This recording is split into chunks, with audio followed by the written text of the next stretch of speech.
हे friends, start करते हैं class 10 का चैप्टर नंबर 8 ट्रिग्नोमेट्री। इसका एक्सरसाइज 8.1 का क्वेश्चन नंबर 11 करेंगे।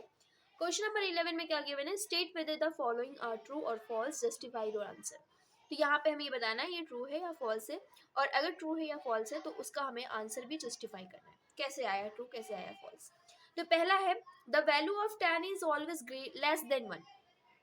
यहाँ पे बोला गया है कि जो tan a की वैल्यू होती है वो हमेशा 1 से कम होती है। अब इसको हम एग्जाम्पल के थ्रू समझते हैं, देखते हैं कि क्या सही में है ऐसा। तो हम मान लेते हैं, एक ट्राइंगल मान लेते हैं। एक हमने ट्राइंगल ले लिया, एग्जाम्पल के थ्रू आप समझा सकते हो। एंगल ये ABC मान लिया, इसकी हम कुछ वैल्यू मान लेते हैं, 3 मान लेते हैं, 4 मान लेते हैं, और हम यहाँ पे 5 मान लेते हैं। ओके, ये हमने मान लिया। आप कोई भी एग्जाम्पल ले सकते हो, बट इतना याद रखना कि जो हाइपोटेन्यूज है ना वो हमेशा इन दोनों से बड़ी होनी चाहिए इसकी वैल्यू। इसको आप एक्सचेंज कर सकते हो। अब हमें क्या चाहिए, tan a चाहिए। tan a एंगल a के साथ सबसे पहले tan a का रेशियो किसका रेशियो होता है वो पहले हमें पता करना होगा। तो PBP, और फिर हर हर बोले, पंडित बद्री प्रसाद हर हर बोले। तो लास्ट वाला रेशियो क्या होता है, P upon B perpendicular upon base. ये किसका रेशियो होता है, ये tan का होता है। अब a के लिए निकाल रहे हैं तो tan a ये हो जाएगा हमारा, क्या हो जाएगा, परपेंडिकुलर, ये हमारा हो जाएगा बेस। तो ये हमें हाइपोटेन्यूज से कुछ लेना देना नहीं है tan के केस में। तो यहाँ पे अगर हम रेशियो निकालें यहाँ पे tan a की वैल्यू, तो tan a की वैल्यू देखिए कितना आ रहा है, 4/3। तो इसको जब हम डिवाइड करेंगे तो 1 समथिंग आएगा। तो 3 करके आएगा 1.333। यहाँ पे लेकिन क्या बोला गया है, लेस देन 1 होना चाहिए। अच्छा, ये वैल्यू आप ऐसा भी कर सकते थे, ये यहाँ पे 3 भी कर सकते थे, यहाँ पे 4 कर सकते थे, तब वैल्यू छोटी आती। लेकिन मैंने बोला कि ये जरूरी नहीं है कि ये इस ऐसा कोई रूल नहीं है कि आपका बेस बड़ा होगा या परपेंडिकुलर बड़ा होगा, तो ऐसा कुछ रूल नहीं है। ठीक है, तो ये दोनों वैल्यू एक्सचेंज भी हो सकती है। तो यहाँ पे 1.33 वैल्यू आ रही है, तो 1 से ज़्यादा हो गई। तो इसका मतलब कि जो वैल्यू होती है tan a की, वो हमेशा, यहाँ पे एक वर्ड यूज करना, यहाँ पे दिया हुआ है ना वर्ड ऑलवेज लेस देन 1, नहीं, ऑलवेज नहीं होती, होती है लेकिन हमेशा नहीं होती है।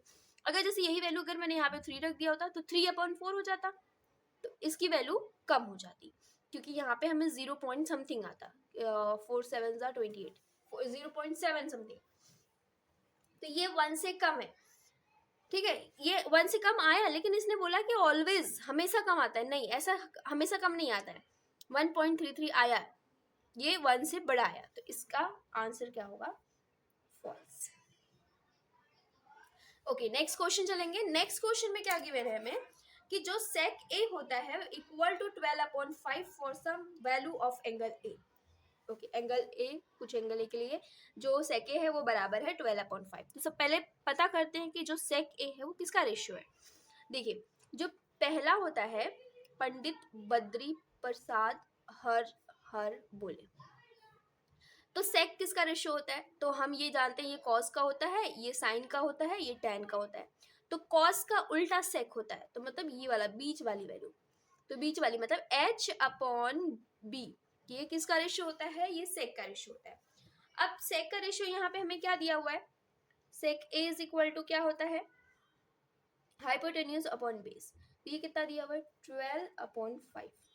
तो देखो यहाँ पे बेस क्या है, छोटा है, किससे, हाइपोटेन्यूज से, तो ये हो सकता है इसकी वैल्यू, तो ये ट्रू है।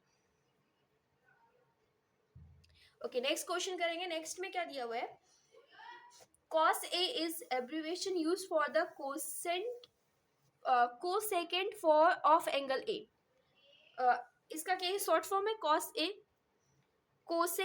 कोसेकेंड का नहीं, कोसेकेंड का जो शॉर्ट फॉर्म होता है वो होता है कोसेक। तो ये किसका है, ये किसका शॉर्ट फॉर्म है, तो ये कोसाइन का होता है, कोसाइन। तो इसका मतलब ये इन्होंने गलत लिखा है, तो ये भी हो जाएगा फॉल्स।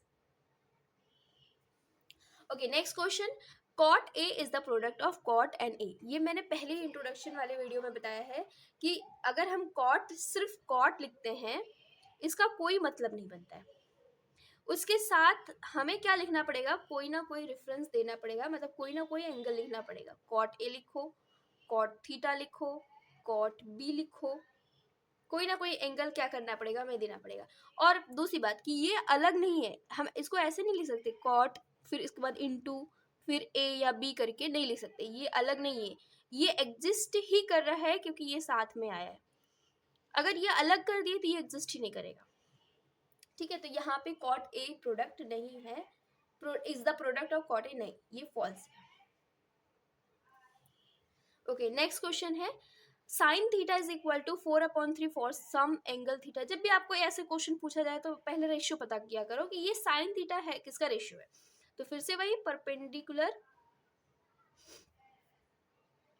हर बोले, तो ये जो पहला रेशियो होता है वो किसका होता है, साइन का होता है। अब हम रख के देखते हैं कि क्या यहाँ पे सही जा रहा है। तो sine theta is equal to क्या दिया हुआ है, p/h। तो p/h कितना दिया हुआ है, 4/3। यहाँ पे तो जो हाइपोटेन्यूज हो गया वो तो छोटा हो गया, लेकिन जो हाइपोटेन्यूज होता है वो बाकी जो दो साइड होती हैं, बेस एंड जो परपेंडिकुलर होता है, उससे बड़ा होता है ऑलवेज, हमेशा। तो यहाँ पे तो ये छोटी हो गई, तो इसका मतलब ये जो आंसर है ये गलत है, तो ये हो जाएगा फॉल्स। ओके, बस ये चैप्टर हमारा खत्म होता है, आगे हम नेक्स्ट एक्सरसाइज करेंगे।